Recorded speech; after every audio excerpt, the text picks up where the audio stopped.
You're staring at the clock, and the panic is starting to build. You're halfway through the SAT reading and writing section, but you've barely made a dent. That 750 plus score feels like it's slipping right through your fingers. You've been told your whole life to read every passage carefully, to absorb every single detail. But what if that's the exact advice that's holding you back?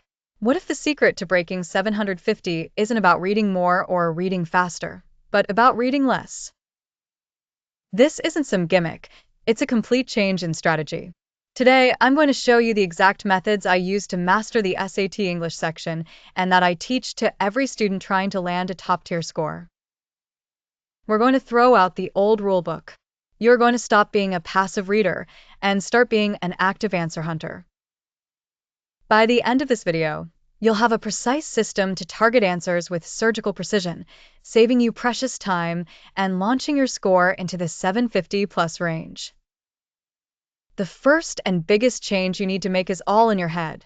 The SAT reading and writing section isn't testing your reading comprehension the way your English teacher does.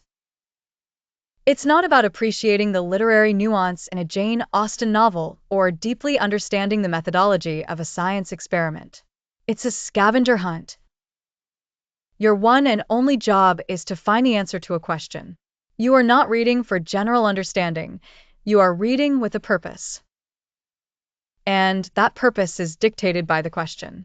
Every second you spend trying to memorize details that don't matter for the question in front of you is a second wasted. Strategy number 1, the questions first protocol. So, that brings us to our first real strategy, the questions first protocol. Before your eyes even touch the passage, you're going to read the question first. First, read the question. Your job is to figure out exactly what it's asking. By reading the question first, you create a filter in your brain. You're no longer just passively absorbing words, you're actively scanning for a specific target. This laser-focused approach stops you from getting bogged down in details and points your attention exactly where you need it to be to score. Strategy number 2, master skimming, your 60-second X-ray.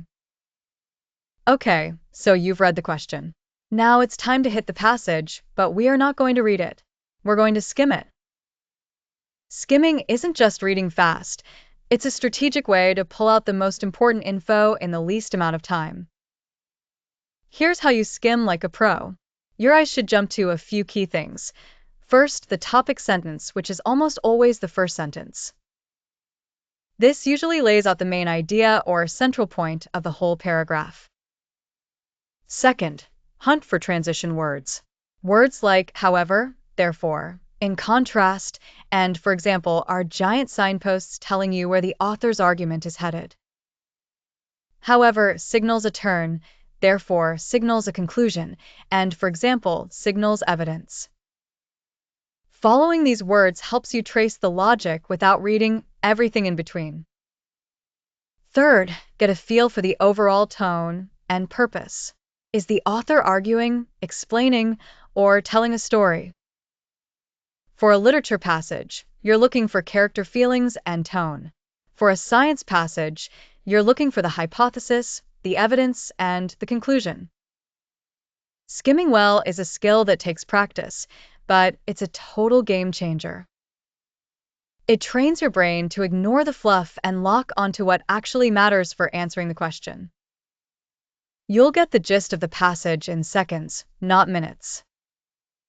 Strategy number 3, the 3 wrongs mindset, process of elimination on steroids. This might be the most important strategy for anyone trying to break 750. On the SAT, it is almost always easier to find 3 wrong answers than it is to find the 1 right answer. You need to adopt the 3 wrongs mindset. There are 3 common traps you'll see over and over again. First is the ICE trap, irrelevant, contradictory, or extreme answers.